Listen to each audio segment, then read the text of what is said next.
మన పక్కింటోడు మనకంటే మంచి వాహనం కొన్నా, మనకంటే మంచి బట్టలేసుకున్నా, మనకంటే మంచిగా జీవిస్తున్నా మనకి నచ్చదు. వాడేదో దుర్మార్గుడు అనేటటువంటిది మనం మన ఆవిడకి చెప్తాం, లేకపోతే మన ఇంట్లో వాళ్ళకి చెప్పుకొని వాళ్ళ గురించి ఒక నెగిటివ్ క్యాంపెయిన్‌తో మానసిక సంతృప్తి చెందుతాం. మేము ఒక్కళ్ళమే గొప్పోళ్ళము, నేనొక్కడినే కరెక్ట్ అనేటువంటిది. ఈ ధోరణే ఇప్పుడు రాహుల్ గాంధీ లాంటి వాళ్ళకి ఉపయోగం, ఈజీగా నడిచేటటువంటి వ్యవహారానికి కారణమవుతున్నటువంటిది. ఇదెందుకు చెప్పాల్సొస్తుందంటే ఇప్పుడు జరుగుతున్నటువంటిది అంబానీల, అదానీల మీద ఏడుపేంటి? వాళ్ళు లక్షలు కాదు కోట్ల రూపాయలు మనకి ఈ దేశంలో వందల కోట్లు, వేల కోట్ల రూపాయల పెట్టుబడులు పెడుతున్నారు. ప్రపంచవ్యాప్తంగా భారత్ పరువుని పైకి తీసుకెళ్తున్నారు. అదే సందర్భంలో కోట్లాది మందికి ఉపాధి, ఉద్యోగావకాశాలు కల్పిస్తున్నారు. మన దేశంలో సెల్ ఫోన్ల దగ్గర నుంచి పోర్టుల దాకా అన్నిట్లలో వాళ్ళ హస్తం ఉంది.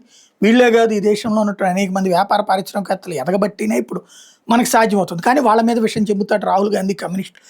వీళ్ళకి ఎట్లాంటి సమాజం కావాలంటే గతంలోకి మళ్ళీ టెలిఫోన్ కోసం అని చెప్పేసి ఏళ్ల తరబడి ఎదురు చూడడం, గ్యాస్ కనెక్షన్ కోసం దశాబ్దాల తరబడి ఎదురు చూడడం లాంటి పాత రోజులు కావాలని కోరుకుంటారు వీళ్ళు.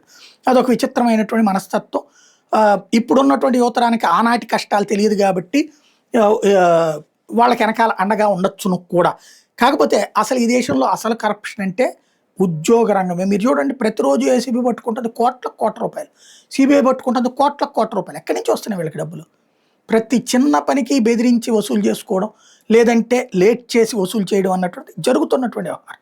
దాన్ని కదా సెటరేట్ చేయాల్సింది, అది కదా సంస్కరించాల్సింది, అది కదా పరిష్కరించాల్సింది.